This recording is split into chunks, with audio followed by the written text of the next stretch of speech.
नमस्कार दोस्तों, मैं आपका ज्योतिष मित्र ओम बाबू शर्मा। बात करने जा रहे हैं आज हम ग्रहों ग्रहण के ऊपर, चंद्र ग्रहण हो या सूर्य ग्रहण हो, बहुत शोर इनको लेके होता है। मैं थोड़ा-सा अलग तरीके से आपको इस पर अपने विचार रखूँगा, क्योंकि देखिए, ग्रहण एक खगोलीय घटना है, एक नॉर्मल घटना है जो आमतौर पर पूर्णिमा और अमावस्या को घटित होती है। अब कभी आंशिक होता है, कभी अर्ध होता है, कभी पूर्ण होता है। और अलग-अलग जगह पर, अलग-अलग देशों में इसका अलग-अलग प्रभाव देखने को मिलता है। यहाँ वर्तमान में भारत में जो ग्रहण है, इसको इसलिए खास बोल रहे हैं कि विद्वानों को कहना है कि ये 100 वर्षों के बाद ऐसा संयोग आया है कि हमारे पितृपक्ष ग्रहण से ही शुरू हो रहे हैं और ग्रहण में ही संपूर्ण हो रहे हैं। तो ये तो चलो ठीक है, एक लॉजिक अपन समझ लेते हैं कि इससे क्या प्रभाव आएंगे, ये भी एक चर्चा का विषय है। बकाया आप लोग भूगोल पढ़े हैं, ज्योग्राफी पढ़े हुए हैं, और अगर आपने स्पेशली इसको नहीं पढ़ा है तो कॉमन सब्जेक्ट सोशल साइंस में भी ग्रहण के बारे में बताया जाता है कि ग्रहण कब पड़ता है। जब सूर्य, चंद्रमा और पृथ्वी ये तीनों जब एक लाइन में आ जाते हैं, तब ये ग्रहण पड़ते हैं। कभी सूर्य और चंद्रमा के बीच पृथ्वी आ गई, या फिर पृथ्वी और सूर्य के बीच चंद्रमा आ गए। इस तरह से ये ग्रहण पड़ते हैं। पूर्णिमा को प्राय सूर्य ग्रहण सॉरी चंद्र ग्रहण होता है, और अमावस्या के दिन सूर्य ग्रहण होता है। 7 सितंबर को चंद्र ग्रहण होने जा रहा है, पूर्ण चंद्र ग्रहण है। संपूर्ण देश में देखा जाएगा, देश के अलावा विदेशों में भी देखा जाएगा। ये ग्रहण रात में पड़ेगा, चंद्र ग्रहण लगभग 10 बजे के नियर अबाउट 9:55 या 54 के समथिंग ये शुरू होगा। 3.25 घंटे का रहेगा, 1:26 के समथिंग ये कंप्लीट होगा। इसका सूतक 9 घंटे पहले से हम मानते हैं, तो दिन में 1 बजे के आसपास आप मान के चलिए वहां से सूतक प्रारंभ हो जाएगा। तो सूतक में जैसे नाखून काटना है, बाल काटना है, भोजन करना है, सोना है, कोई भी इस तरह के काम नहीं किए जाते। ऐसा माना जाता है कि एनर्जी डिस्टर्ब होती है, गुरुत्वाकर्षण बल भी चीजें अलग हो जाती हैं।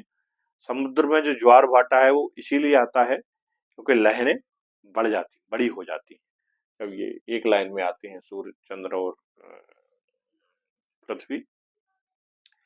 लेकिन बहुत डरने की कोई ऐसी बात नहीं है, जैसा कि आपको सामान्यतः लोग डरा देते हैं कि इसके लिए खतरनाक हो जाएगा, इसके लिए लाभदायक हो जाएगा, इसमें इतना दान पुण्य करिए। ऐसी कोई चीज नहीं है, ये नॉर्मल घटनाएं हैं।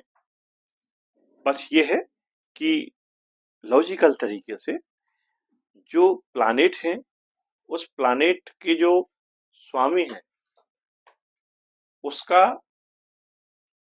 आप जो है पूजन और जाप जरूर करें, जिससे कि उसकी एनर्जी बैलेंस बनी रहे। यानी फॉर एग्जाम्पल, आप मेष राशि वाले हैं या वृश्चिक राशि वाले हैं या मेष लग्न वाले हैं, वृश्चिक लग्न वाले, यानी कुल मिला के मंगल की राशि लग्न वाले हैं, तो आपको हनुमान जी की आराधना करते हुए, हनुमान चालीसा का पाठ करते हुए, सुंदरकांड का पाठ करते हुए या महामृत्युंजय जप का पाठ करते हुए ये जो ग्रहण का ड्यूरेशन है, इसको अच्छे से निकालना चाहिए। खुली आंखों से आपको न सूर्य या चंद्रमा को नहीं देखना चाहिए, क्योंकि आपको पता है कि ग्रहण में हम डायरेक्ट जब देखते हैं तो हमारे रेटिना को, हमारी पुतली को ये पता नहीं चलता है कि तीव्रता रोशनी में कितनी है, क्योंकि सामान्यतः हम अगर सूर्य की तरफ देख नहीं पाते, आपको पता है। तो हमारी आंख में कोई ऐसा मैसेंजर सिस्टम नहीं है जो ये बता दे हमको कि ये जो किरणें आ रही हैं ये आपके लिए लॉस करेंगी या बेनिफिट करेंगी। इसी प्रकार से जैसे शुक्र की राशियां हैं, वृषभ राशि है, तुला राशि है, इन राशि वालों के या इन लग्न वालों को भगवान विष्णु की आराधना करना चाहिए, विष्णु सहस्त्रनाम का पाठ करना चाहिए। आप ओम नमो भगवते वासुदेवाय का जाप कर सकते हैं और ब्राह्मणों को और गाय को इनको भोजन या दान आप कर सकते हैं ग्रहण के बाद या ग्रहण के समय। वो बेहतर होगा आप ग्रहण के बाद करें, क्योंकि ग्रहण के समय तो आप घर में अंदर रहें, ज्यादा ठीक है। खगोलीय ये घटनाएं हैं। तो दूसरा जो है,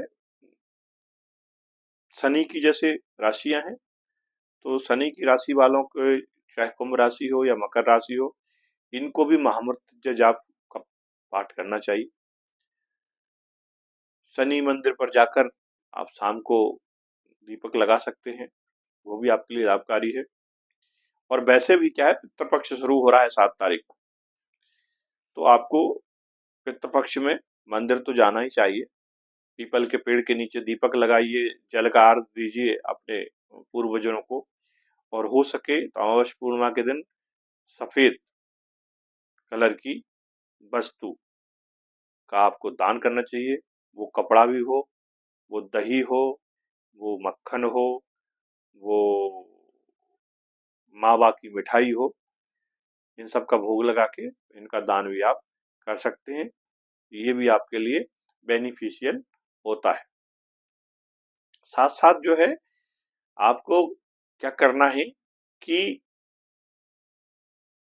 जब ये ग्रहण प्रारंभ हो, उस ग्रहण के प्रारंभ होने से पहले आपके जो इष्ट देव हैं उनके नाम का एक दीपक जरूर लगाएं, क्योंकि रात का ग्रहण है, ये लगभग 10 बजे के आसपास आएगा, तो उसके पहले ये इष्ट देव के नाम का एक दीपक लगाएं, अपने पितरों के नाम का दीपक लगाएं, उनसे प्रार्थना करें कि ये जो आने वाला समय है अच्छे से गुजरे। पितरों का भी आह्वान करिए कि सभी मेरे पितर हैं, आइए, आपका मोस्ट वेलकम है धरती पर, और आपकी जो भी इच्छाएं हैं जो अधूरी रह गई हैं, आप स्वादिष्ट भोजन करिए और सपने के माध्यम से, किसी इंडिकेशन के माध्यम से आप हमें बताइए, हम उसको पूरा करने का पूरी कोशिश करेंगे।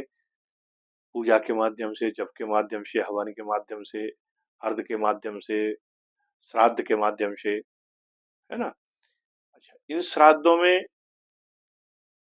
सुबह सुबह एक काम जरूर करना चाहिए हमको। रोटी जो है, पहली रोटी जो निकालें उसका एक निवाला 4 टुकड़े करें, एक टुकड़ा कुत्ते को खिलाएं, एक कौए को खिलाएं, एक गाय को खिलाएं, और चौथा जो बचता है उसको आप बारीक करके चींटियों को और पक्षियों को खिला दें, तो आपके सभी काम सध जाते हैं। उम्मीद करता हूं बड़े सरल और सही शब्दों में मैंने आपको ये ग्रहण का चीजें समझाने की कोशिश की है। किसी मिथक में ना रहें, किसी भुलावे में ना आए, कोई बेवजह का अपना नुकसान ना कर लें। इसलिए आप बुद्धिजीवी हैं, पढ़े लिखे हैं, मैंने आपको भौगोलिक तरीके से भी चीजों को बताया, वैदिक तरीके से भी चीजों को बताया कैसे आपको करना है। उम्मीद करता हूँ वीडियो आपके काम आए। यदि अच्छा लगा हो दोस्तों मेरे द्वारा दी हुई जानकारी, तो चैनल को सब्सक्राइब जरूर करें, लाइक करें, शेयर करें, बेल आइकन का बटन दबाएं, जिससे आने वाले वीडियो का नोटिफिकेशन आपको मिलता रहे। मिलते हैं फिर अगले वीडियो में अगले विषय के साथ। तब तक के लिए नमस्कार।